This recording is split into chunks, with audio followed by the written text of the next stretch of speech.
"This is a United States Treasury check issued by the Department of Veterans Affairs," Anya Sharma stated, her voice quiet but firm, a stark contrast to the growing unease churning within her. "It's for a veteran." What seems to be the difficulty? She stood before the polished mahogany desk of Mr. Henderson, the bank branch manager, a man whose tailored suit seemed to inflate his sense of self-importance. He peered at the check, then at Anya, his gaze lingering on her simple jeans and t-shirt, her youthful face framed by dark hair pulled back in a practical, unadorned ponytail. "The difficulty, my dear," he drawled, a smirk playing on his lips, "is that this looks questionable? And frankly, you don't look the sort. Not at all." The dismissal in his tone was a physical blow, yet Anya's expression remained carefully neutral. Type honor if you believe true heroes walk among us, often unseen. Anya Sharma, at 32, was indeed young, but the sort she was far beyond Mr. Henderson's limited imagination. She was Colonel Anna Sharma of the United States Army, a decorated Special Forces commander. Architect of operations so sensitive they were whispered about only in the most secure corridors of the Pentagon. Currently, she was on extended medical leave, recovering from injuries sustained during Operation Nightshade, a mission of legendary success that had nonetheless exacted a heavy physical toll. Dressed in unassuming civilian attire, she sought only the quiet anonymity of recuperation, a stark departure from the high-stakes world she usually inhabited. Today her mission was simple: deposit her VA disability compensation check, a payment for sacrifices etched into her very being.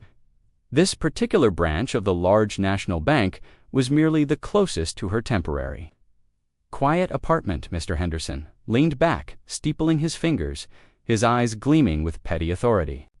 "You understand we have procedures. We see all kinds trying to pass dubious paper, especially these days, young people. Well, some will try anything." He picked up the check again, holding it as if it were contaminated. "And a VA check of this nature, for someone like you." He let the implication hang in the air, thick and offensive. Anya provided her driver's license and her active duty military ID. Henderson barely glanced at them. "These can be faked, quite easily." He tapped the check. "I'll need more substantial proof of your entitlement to this." The manager's voice, already patronizing, rose in volume, designed to carry Thompson. "Come over here. We need to scrutinize this document very carefully, and this young lady's credentials."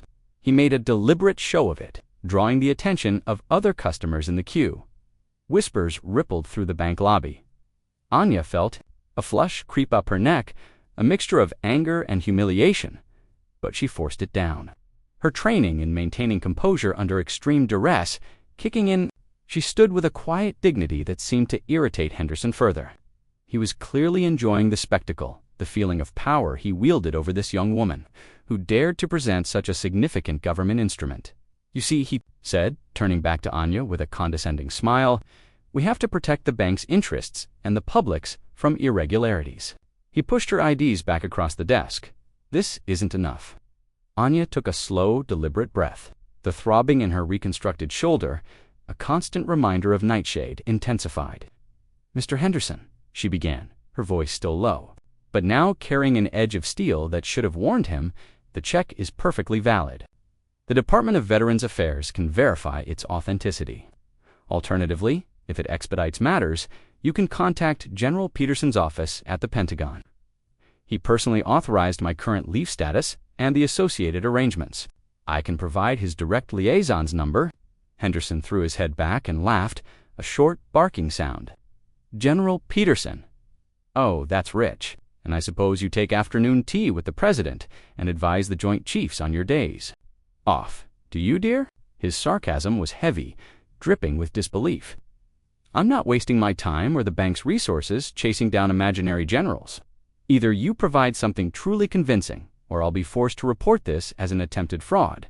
Unseen by Henderson, an older gentleman standing further back in the line, impeccably dressed in a quiet, expensive suit, had been observing the exchange with growing disapproval. His eyes, sharp and intelligent, had narrowed at the mention of General Peterson. The name clearly resonated. With a subtle movement, he drew out his phone and typed a brief, urgent message, his thumb flying across the screen with practiced efficiency before he pressed send. He then resumed his patient wait, though his gaze remained fixed on the unfolding drama at the manager's desk. Less than 5 minutes later, the main doors of the bank swung open with an almost percussive force, admitting to individuals who radiated an unmistakable aura of federal authority. They wore dark, impeccably tailored suits that spoke of serious business. The lead figure, a man with a stern, no-sense expression, scanned the lobby, his eyes quickly finding the manager's desk. The older gentleman in line gave a virtually imperceptible nod in their direction. The lead agent moved with swift, purposeful strides, his partner a silent shadow. The agent reached Henderson's desk just as the manager was preparing another condescending barb for Anya, Mr. Henderson. The agent's voice was calm but carried an undeniable weight. "I am Special Agent Davies, United States Department of the Treasury, Office of the Inspector General. We've received an urgent report regarding the potential mishandling of a federally issued VA disbursement check and, more troublingly, the unacceptable treatment of a highly decorated senior United States military officer." Henderson's ruddy complexion visibly paled. His arrogant smirk dissolved into a slack-jawed expression of shock. Agent Davies then turned to Anya, his entire demeanor shifting to one of profound respect. "Colonel Anna Sharma, I presume?" he asked, his voice now imbued with deference. "General Peterson sends his personal regards and his sincerest apologies for this regrettable inconvenience. It was, we say, quite emphatic that this matter be resolved with immediate effect." S.E. Henderson stammered, his eyes wide, darting between the formidable agent and the young woman he had so casually dismissed. The words seemed to stick in his throat, choking him. Agent Davies fixed Henderson with an icy stare. "Mr. Henderson, Colonel Anna Sharma is not merely some veteran. She is one of the key strategic minds behind Operation Nightshade, a recipient of the Distinguished Service Cross, the Silver Star, and multiple Bronze Stars with Valor. She currently serves on a special assignment portfolio that reports directly to the Joint Chiefs of Staff." He gestured towards the paper still clutched in Henderson's trembling hand. "This check represents a mere fraction of the debt this nation owes her for her sacrifices and her ongoing service." Davies then indicated Anya's simple clothing. "Her current appearance is a consequence of her being on critical medical leave following injuries sustained in the direct service of this country. Your handling of this situation, your blatant disrespect, and your obstructionist attitude are not only deeply unprofessional, they constitute an egregious insult to an officer of her caliber, her dedicated service, and by extension, the United States Armed Forces." Henderson looked as though he might collapse. The color had completely drained from his face. "Agent Davies wasn't finished. Due to the multiple irregularities reported in your handling of this federally protected transaction, your refusal to utilize provided verification channels, and your unprofessional conduct, we will be placing an immediate administrative freeze on your personal signatory accounts and this branch's operational accounts pending a full audit of your compliance with federal banking regulations, particularly those pertaining to the Service Members Civil Relief Act and the processing of VA A torrent of stammered apologies gushed from Henderson, directed at Anya, at Agent Davies, at anyone who might listen. "I had no idea. I am so sorry, Colonel ... ma'am." Anya, her composure unwavering, simply nodded, a flicker of something unreadable in her eyes.